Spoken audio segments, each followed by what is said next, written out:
Bonsoir tout le monde. Bienvenue à la 3e saison de la Soirée des contes.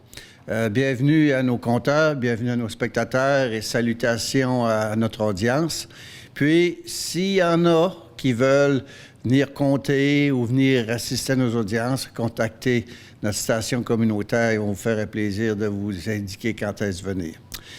Notre premier conteur, c'est Pascal Aubu qui va nous conter les bonbons qui attirent la tire. Non, les bonbons qui attirent. C'est ça.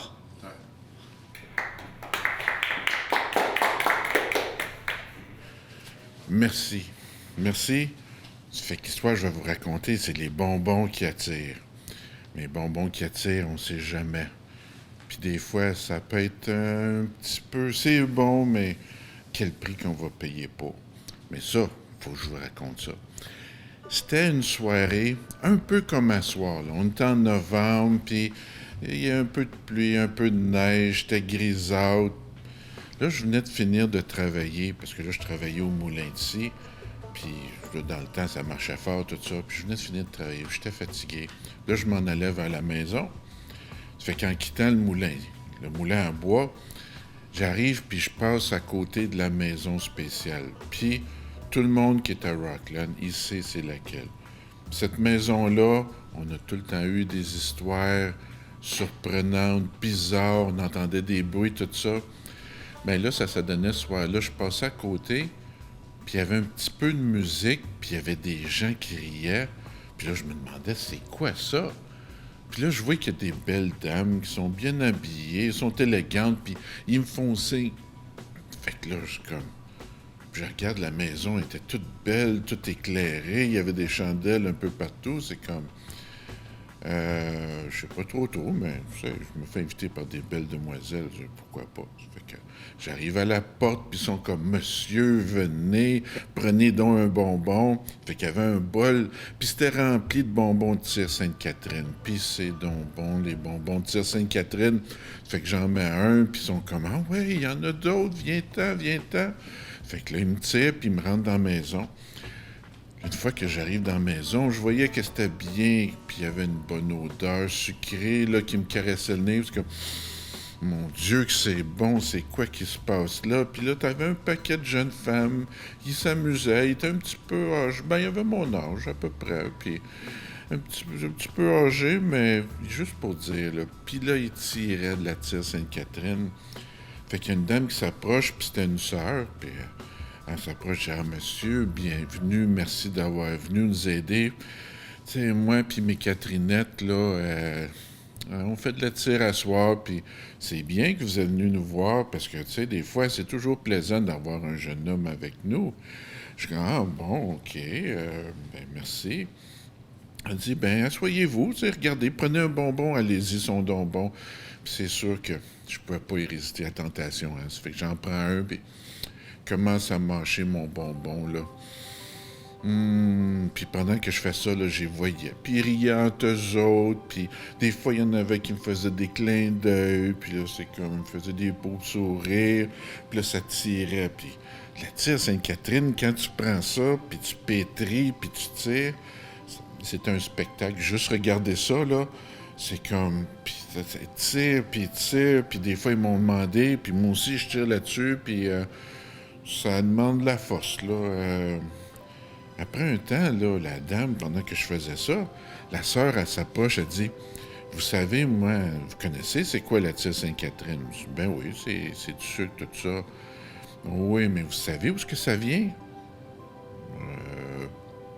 Sainte-Catherine, vous savez c'est qui? » Non. Sainte-Catherine, c'est Catherine d'Alexandrie. Ça, c'est important parce que qu'est-ce qu'elle a vécu? Il y a un bout, j'ai vécu ça. Je dis, « Ah ouais? Oui, Catherine d'Alexandrie, c'était une princesse. C'était à Alexandrie, c'était la fille du gouverneur qui était là, puis en Alexandrie, dans ce temps-là, elle était très éduquée. Fait que là, elle lisait tous les livres, elle allait dans la bibliothèque, elle pouvait faire tout, puis elle était vraiment curieuse, elle était très instruite, là. Puis après un bout, elle voyait que l'empereur, dans le temps, qui était là, qui s'occupait de tout alentour, il y avait des idées un petit peu, il était cruel, là. Il y avait des points de vue, quand les gens ne suivaient pas qu'est-ce qu'ils faisaient, des fois, ils les torturaient, puis il y avait du monde qui partait, là, puis ils revenaient plus jamais. Fait que là, après un bout, Catherine, elle disait à son père, il faut faire quelque chose. Son père dit, non, tu sais, je suis gouverneur, là, peut-être on va rester. Elle dit, non, ça se peut pas. Fait qu'elle décide, puis elle demande d'avoir un rendez-vous avec l'empereur. Fait que là, l'empereur l'accueille, dit, bonjour, vous êtes la fille du gouverneur, bienvenue. Ben, elle dit, là, vous êtes un empereur peut-être, là, mais il y a des choses qu'il faut vous respecter le peuple, là. Fait que l'empereur dit, non, il y a des points de vue, là, mais empereur, là, votre majesté, faites attention, là, parce que regardez, là, il y a des gens qui, s'ils ne suivent pas qu'est-ce que vous voulez, les gens ils disparaissent, c'est fini. L'empereur dit, c'est quoi votre argument? Prouvez-moi ça. Mais on va mettre ça intéressant parce que ça fait longtemps que j'ai pas eu une belle conversation puis une belle personne qui me présente des points de vue intéressants. On va demander à quelques philosophes de mon royaume là, qui vont pouvoir répondre à tes questions. Puis à passer, il y a eu 50 philosophes, là, un après l'autre, qui posaient des questions. Ah oui, vous dites que l'empereur est cruel. Pourquoi? Puis là, elle expliquait avec des points. Puis elle était capable de dire exactement les choses comme qu'elles étaient, qu'à chaque fois, les philosophes, ils admettaient qu'ils avaient raison. Jusqu'au 50e, qui regarde l'empereur puis dit, Votre Majesté, elle a raison, là, Catherine d'Alexandrie... elle a un point qu'il faut respecter. L'empereur, il est fâché. C'est quoi ça? Non, non, non, je prends pas ça. Au cachot. Fait que là, il l'emprisonne.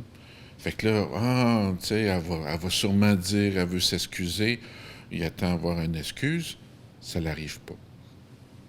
Il essaie de couper, puis il y a la femme, puis et ta famille, il veut pas donner de la nourriture. Elle tient bon.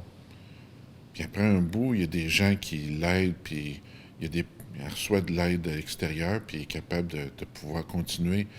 Fait que l'empereur, il se pose la question, qu'est-ce que je vais faire?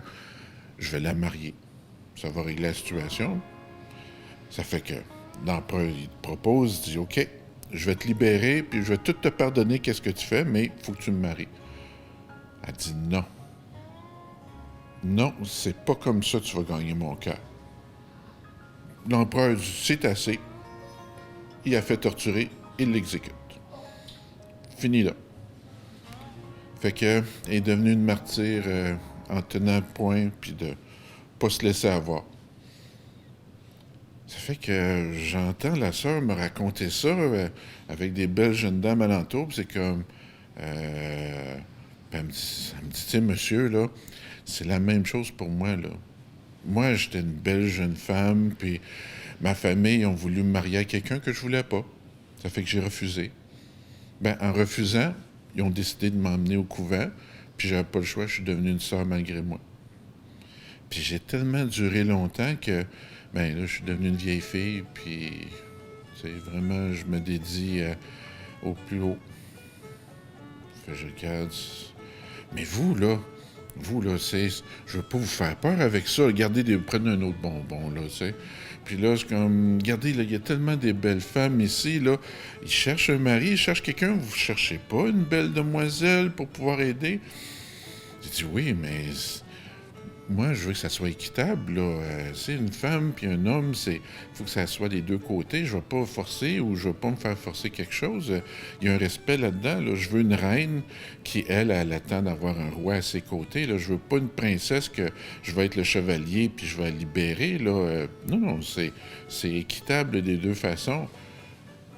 Fait que là, les femmes commencent à me regarder, c'est comment, puis là, ils me font des sourires quand même, puis il y en a une qui me donne un bonbon, puis là... Puis là, comme, non, non, regardez, là, il n'y a pas quelqu'un qui vous intéresse ici. Puis là, je commence à me faire caresser. Puis là, je suis comme, non, non, non, non, merci, mesdames. Mais est-ce que c'est vraiment ça que vous voulez? Est-ce que vous voulez avoir quelqu'un parce que vous voulez avoir quelqu'un dans votre vie ou c'est juste pour combler quelque chose? Puis là, ça regarde tout alentour, puis ils commencent à se parler, puis... Là, t'as la sœur dit, non, non, regardez, là, on va s'aider, tout ça. On est des vieilles filles, puis il va falloir qu'on se prenne en main, puis, tu sais, il y a un but pour ça, le Dieu est là, c'est comme... Oh. D'un coup, il commence à réaliser, une des jeunes femmes, une après l'autre, que pourquoi ils sont là vraiment. Puis il commence à se rappeler un peu de qu'est-ce qui se passe. Ça fait qu'il commence à regarder la sœur, puis il réalise toute la situation, pourquoi ils sont pris là. Fait que la sœur, elle les regarde. Il y en a une qui m'approche et dit « Merci beaucoup, monsieur. Vous nous avez aidés, là. On a réalisé qu'est-ce qui se passe. C'est beau pour asseoir. Prenez la porte, là, puis on vous aime bien, tout ça, mais merci beaucoup, là. » Ça fait que là, elle me donne le plat de bonbons, puis elle me poigne par le bras, puis elle me sort par la porte. Là, elle me pousse dehors, elle dit « OK, là, merci, bye-bye, là. » Puis là, elle me ferme la porte au nez. Là, c'est comme... Là, tout d'un coup, là, le sol commence à trembler. Puis là, j'entends un genre de chant. C'est-tu une chorale? C'est-tu grégorien? Je sais pas c'est quoi. Il y a une grande lumière, puis là, ça prend du temps avant que je me réhabitue. Puis là, quand je rouvre mes yeux, je vois la maison. La maison était toute délabrée. C'était des ruines. C'est comme... Ça faisait des années et des années qu'il n'y avait pas quelqu'un qui était là. Ça fait que je suis pas trop sûr. J'ai-tu rêvé? C'est-tu la réalité? Puis là, je regarde, puis j'ai encore plus de bonbons dans les mains. Ça fait que là, je sais pas trop. Ça fait que je décide, puis je m'en vais à la maison. Ça fait que là, je marche, puis en même temps, sur la route, je mange des bonbons. Des bonbons qui attirent. Il faut faire attention.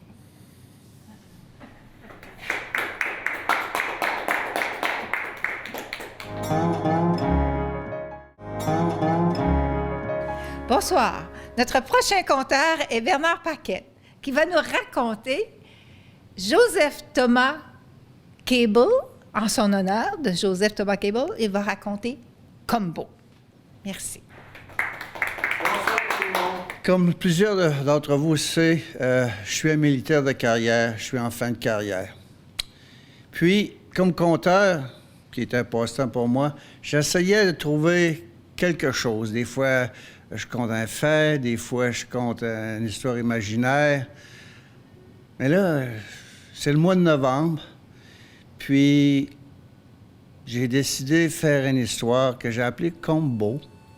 Combo dans le sens que c'est un peu du personnel de moi, une histoire vraie, une histoire qui va toucher aussi un de nos récipients de la Croix de Victoria Cross. Puis, un petit peu ce que j'ai appris en faisant ça. Fait qu'en mettant tout ça ensemble, ça fait un combo. Comme militaire, j'ai joint en 1978 comme soldat aux compagnies C des fusiliers de Saint-Laurent. Présentement, j'ai 3 ans de réserve de fait et 33 ans de force régulière. Quand j'ai fini ma graduation comme soldat infanterie des fusiliers de Saint-Laurent, c'était l'édition Cable 7801. Alors, j'ai demandé au sergent, c'est qui ça? Il dit, ça, c'est un héros de guerre. Puis ça a resté comme ça. Les années ont passé. Là, j'arrive à la fin de ma carrière. Puis, tu passes tellement de temps dans ta vie militaire à être en parallèle que quand tu arrives à la fin de ta carrière, tu as besoin de faire comme une fermeture. Alors, ce soir, c'est un peu ma fermeture de carrière. Parce que ma première graduation aux édition Cable 7801. Ma job présentement, quand je me rappelle il y a quelques années, j'étais contrôleur au 76e groupe de communication. Puis là, je finis ma carrière, je suis au sous-ministre des Communications, en haut de ça. Fait que j'ai vraiment le tour. Alors, qui était Joseph Thomas Cable? Premièrement, c'était un récipient de la Croix de Victoria. La Croix de Victoria, c'est la plus grosse, la plus distinguée, la plus importante récompense du système de récompense britannique qui peut être donnée sous le feu de l'ennemi. Puis, vous savez, au Canada, malgré que tout le monde connaît l'armistice et le jour du souvenir, comment il y en a qui sont capables de nommer des récipients de la Croix de Victoria? Je peux vous dire que même moi, comme militaire, je n'irais pas loin. Pourtant, je les ai toutes vues, mais retenir les noms. Puis, il était aussi reçu des Medal, qui est la Military Merit, qui est donné pour un acte de galanterie en devoir en présence de l'ennemi. OK. Fait que, dans mes recherches, parce que j'ai appris toutes sortes d'affaires, des fois je vais faire une petite dégression, Thomas était originaire de Saint-Moïse, en Gaspésie, dans la vallée de Matépédia. Je ne savais pas qu'on avait un récipient de la guerre Victoria dans ma région. Fait que c'était tout un choc d'apprendre ça, dernièrement. Mais je connaissais un peu son histoire. Fait que Thomas est né le 5 mai 1892, puis il est mort le 9 juin 1917 à Neuville, tout près d'Arras. Et Arras, il y a quelques années, j'ai passé par là, mais je ne m'étais pas fait vraiment étudier la région. Alors, quand j'ai rentré dans la vieille église, j'ai vu toutes sortes de noms de bataillons, de numéros de bataillons. Mais la seule chose qui m'avait frappé, c'était le Royal Newfoundland Regiment. Mais là, aujourd'hui, je repense à ça, en apprenant l'histoire de Thomas. OK, bon, là, je vois tous les numéros de bataillon. Fait que Thomas, c'était un chauffeur mécanicien, puis il supportait sa famille, parce que son père était mort. Fait qu'il a décidé de joindre, en 1916, la force d'expédition canadienne, puis il a joint le bataillon, le 189e bataillon. Je n'avais jamais entendu parler. Un bataillon canadien-français. Je dis, wow! Puis, le bataillon était cantonné à Fraserville. J'avais aucune idée où était Fraserville. Alors, j'ai regardé. Puis Fraserville, c'est l'ancien nom de la ville de Rivière-du-Loup. Fait que là, j'ai dit, wow! Puis là, comme je dis, je fais une petite dégression parce que j'allais dire ce que j'avais appris pendant mes recherches. J'ai appris pourquoi il a appelé ça Rivière-du-Loup. Dans ma tête, j'ai toujours dit, c'est des loups qui vont boire à la rivière. Mais non, c'est des loups marins. Puis là, j'ai regardé à quoi ça avait l'air des loups marins. Oh mon Dieu, que c'est un poisson qui est pas beau, qui est épeurant. Et ça m'a ramené dans ma jeunesse, à 18 ans, où j'avais été à la pêche à Mourue, puis j'ai attrapé quelque chose, je sais pas ce que c'est, mais j'avais tellement eu peur, j'avais quasiment tombé par-dessus bord, puis c'était tellement horrible que j'avais coupé ma ligne. C'était un loup marin. Fait que là, j'ai su c'était quoi. Mais dans le temps, j'avais aucune idée. Fait que je reviens à mon histoire. Fait qu'il a joint la force expédition, puis il s'était retrouvé en Angleterre aux alentours de 1917. OK? Puis là, le bataillon a été absorbé par le 69e bataillon. Encore un bataillon français que je n'étais pas au courant.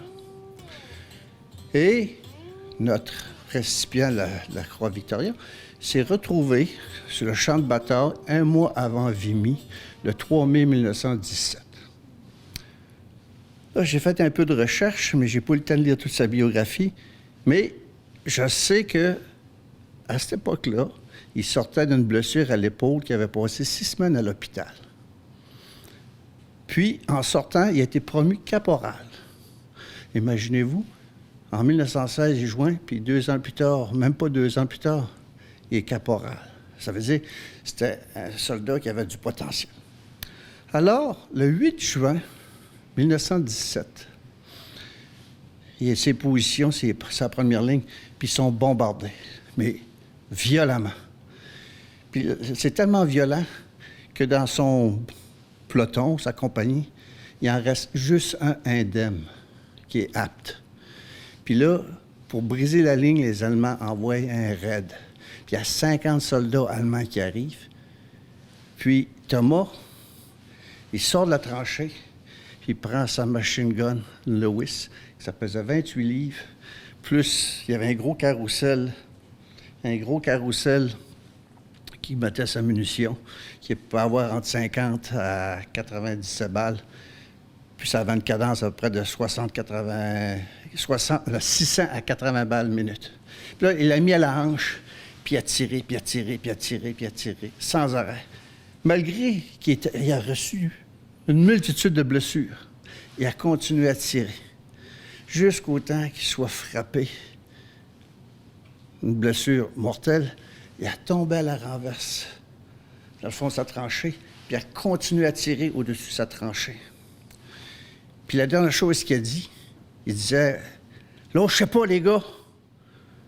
Faut pas qu'ils passent. Il faut les arrêter. » Et c'est comme ça que ce fut ses dernières paroles.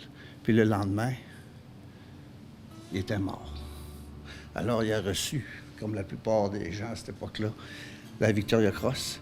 Il était le premier Canadien français à avoir une Victoria Cross. Puis il avait eu le mérite militaire pour acte d'élégance sous le feu de l'ennemi. Alors, à son honneur, tout près de Valcartier, ils ont appelé un mont Mont-Québeau. Dans ma première jeunesse, quand j'étais avec les fusiliers de Saint-Laurent, on allait aux messes des soldats caporaux, Québeau. J'ai eu quelques mots de tête, là. Ça affectait mon tir le lendemain. Mais ça, c'était une autre époque. Aussi, si vous allez au Parc des Valeurs à Ottawa, près du château Saint-Louis, il y a un buste de Joseph Thomas Québeau.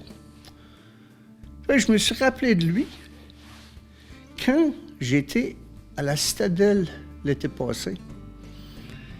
Puis j'ai loué une chambre, puis j'étais dans la suite de Joseph Thomas Québeau. Puis là, je me suis dit, mon Dieu, c'était l'édition Québeau 78 du roi que j'étais promu. Alors, ça me prépare à la fin de ma carrière, où est-ce que j'ai commencé. Puis je devais bien ça, parce que quand j'avais 18 ans, j'étais tellement fier d'être sa promotion que je devais bien ça. Fait que malgré que c'était un peu triste, ça a fait la chance de faire connaître un de nos récipients de la Croix Victoria. Puis, sur une note positive, j'aimerais dire, et je crois fermement, que des fois, le Seigneur, il prend des gens ordinaires pour leur faire faire des choses extraordinaires.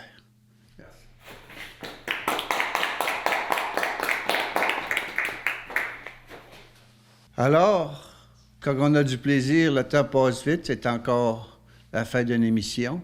Je salue et remercie mes compteurs, mes spectateurs et ceux qui nous écoutent.